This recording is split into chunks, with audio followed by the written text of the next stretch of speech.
গত 18 আগস্ট নেত্রকোনার মদন উপজেলার শাহপুর তিনবাড়ি মোড় গ্রামে রব্বানী মিয়ার 2.5 বছরের শিশু মাফি হঠাৎ বাড়ির সামনে পুকুরে ডুবে মারা যায়। এখনও শিশুটির মা পাগল প্রায়। পুলিশের তথ্যমতে গত 1.5 বছরে নেত্রকোনায় পানিতে ডুবে মারা গেছে 159 জন। এর মধ্যে কলমাকান্দা উপজেলায় এ সংখ্যায় 1/3। 2025 সালে কলমাকান্দাতেই 34 জন এবং চলতি বছরের 18 আগস্ট পর্যন্ত 12 জন ডুবে মারা গেছে।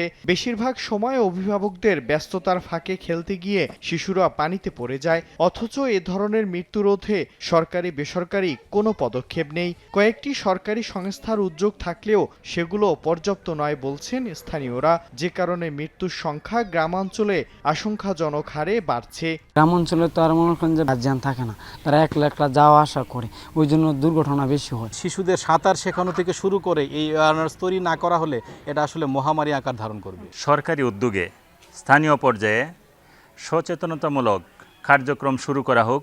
স্বাস্থ্য বিভাগ বলছে পানিতে অক্সিজেন না পাওয়ায় অল্প সময়ে শিশুরা মারা যায়। এজন্য প্রয়োজন জনসচেতনতা। পানিতে পড়ে যায় ছোট শিশু, সাঁতারও জানে না, আর পানিতে গিয়ে তো অক্সিজেন থাকে না আমরা তো পানিতে কিছুক্ষণ থাকার পরে কিন্তু সে বাচ্চাগুলো সার্ভাইভ করে না। তবে জেলা প্রশাসন বলছে এ নিয়ে এরই মধ্যে সচেতনতা কার্যক্রম শুরু হয়েছে। আমরা ইউনোদেরকে নির্দেশ দিয়েছি তারা যেন লোকালি জনগণকে এটা নিয়ে অ্যাওয়ারনেস প্রোগ্রাম করে, এবং ইতিমধ্যে আমার জানা মতে কলমাকান্দাতে একটা অ্যাওয়ারনেস প্রোগ্রাম হয়েছে। অন্যান্য উপজেলাতে যেন এটা হয় সেজন্য আমরা চিঠি দিয়েছি। পুলিশের তথ্যমতে 1.5 বছরে 159 জন হলেও জনস্বাস্থ্য বিভাগের তথ্যমতে একই সময়ে এ সংখ্যা 146 জন।